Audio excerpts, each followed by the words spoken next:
Hello again.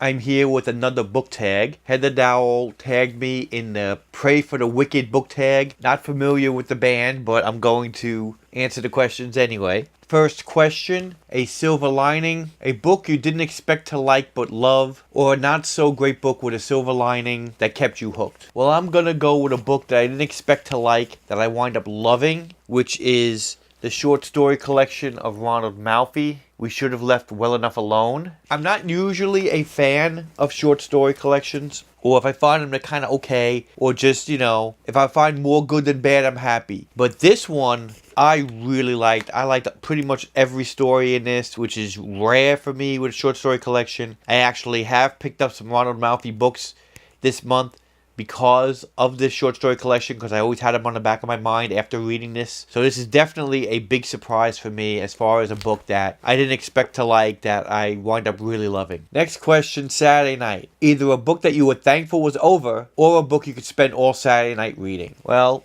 I'm going to say this is a book that I was very glad when I was done with it. Which I know a lot of people liked again, which is House of Leaves. Luckily, I actually still have it, so you can see it, because I probably will be getting rid of it soon, because I did not like this book at all. I've already talked about why I didn't like it, so I'm not going to go into it again, but it's just not my cup of tea. That is House of Leaves. Next question, Hey Look Ma, I Made It. A book you felt accomplished when you finished it. For that, I'm going to pick The Stand.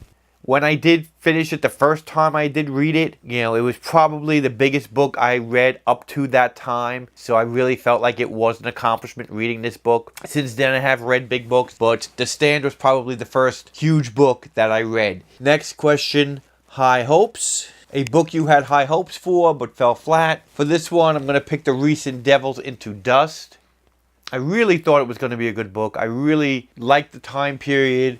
I loved Dread Nation, and I thought this was going to hit the same notes for me, and it didn't. It was just pretty much boring in a lot of parts, and I couldn't get into it. Roaring Twenties, a book that made you feel nostalgic. For that one, I'm going to go with Disco Death Trap, because I remember in, 6th grade, I went to a roller skating birthday party.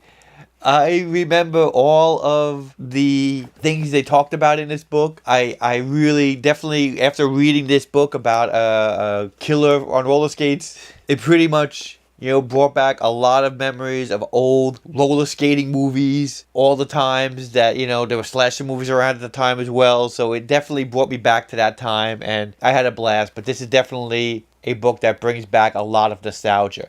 So that is Disco Death Trap. Dancing's Not a Crime. A book on BookTube that makes you feel it is a crime to love or hate it. I'm going to bring this book back, and I'm going to expand on it because I mentioned in a previous tag that I thought Becky Albertalli was overrated author based on this book, and I got, I think, a negative thumb for it, and I believe it's basically from Becky Albertalli fans. In fact, I know Heather actually puts this on as one of the books she really likes. I'm going to explain why I realized why I don't like this book. From what someone else actually said in one of their videos made me realize even more why I didn't like it. It was a woman who was talking about how she related to Simon in this book as the most relatable character she ever read. The problem is, she's a woman relating to a male character. Now, I have no problem with gay characters or gay relationships. In fact, I love the Magnus and Alec relationship. I think that is probably my favorite relationship in the Mortal Instruments series. I totally understand how somebody can be with somebody else and then suddenly they have a history of different sexual partners and you worry about that.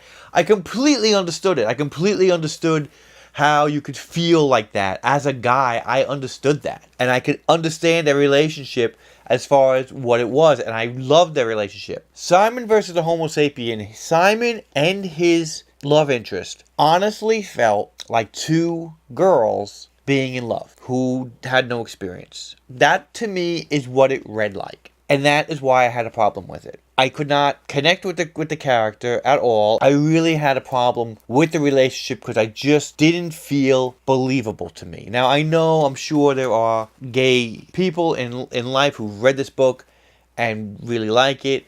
I think it is a landmark book as far as as far as normalizing a relationship and putting it in a nice YA adult contemporary. I respect that. But for me, I did not like this book for that reason. Like I said, even I've gotten some people who really love this book, and some people who really don't like the fact that I'm saying I don't like this book.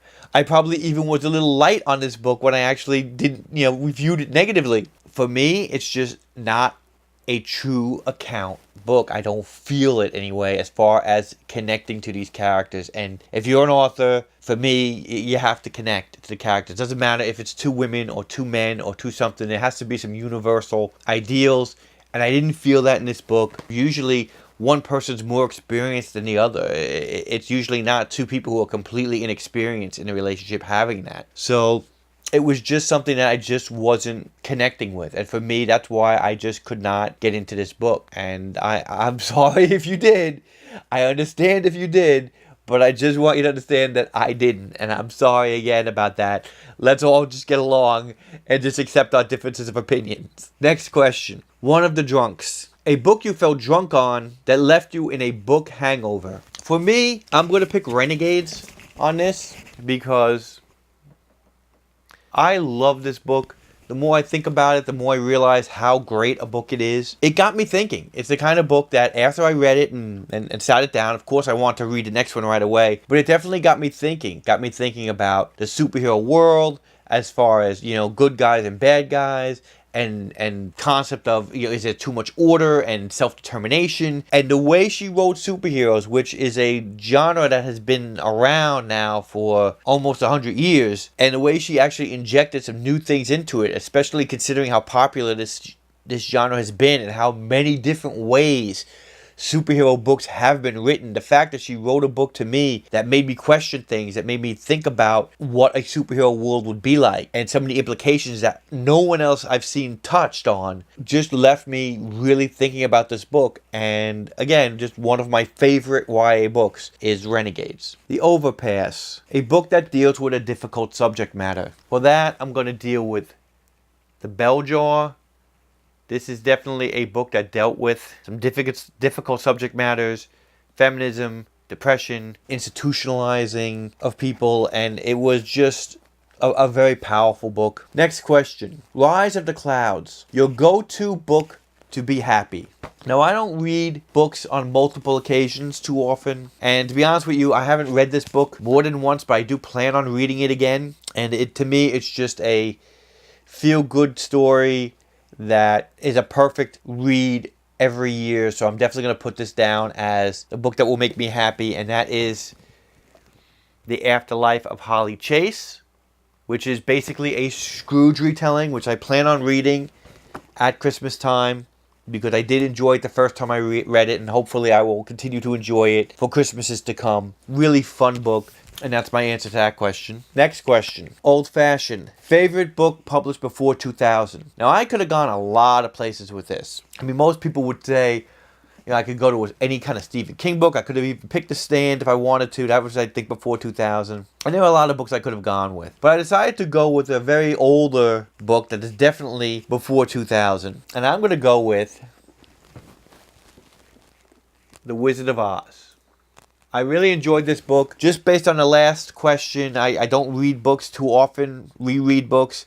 The Wizard of Oz I have read, and I've reread, and I have listened also to the audiobook. Anne Hathaway does an amazing job on the Audible Wizard of Oz. If you get a chance to ever read The Wizard of Oz, and you want to pick up the Audible book, I highly recommend picking up that copy, because she does an amazing job. And this may come up in a future Paul Reed's book club. Little heads up. I'm thinking about it. So that is my choice between my favorite book before 2000. I believe this was in the 19-teens, 1913, something like that. The Wizard of Oz. Last question. Dying in LA. A book that you love that is underrated. I mentioned this before, and I figured I might as well just mention it again.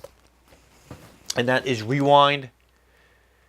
I really enjoyed this book. Nobody talks about it. Basically a Minority Report type of story with teenagers who have these powers where they can stop time and rewind time, and they use it to fight crime. And it's a really good story. It's a very short book, but I just really enjoyed it. I was actually pleasantly surprised by this book as well. That's going to be my underrated book. And those are all the questions. I want to thank Heather again for tagging me in this. Anybody else who wants to do the tag, feel free. Thanks again for watching, and I hope to see you soon. Bye.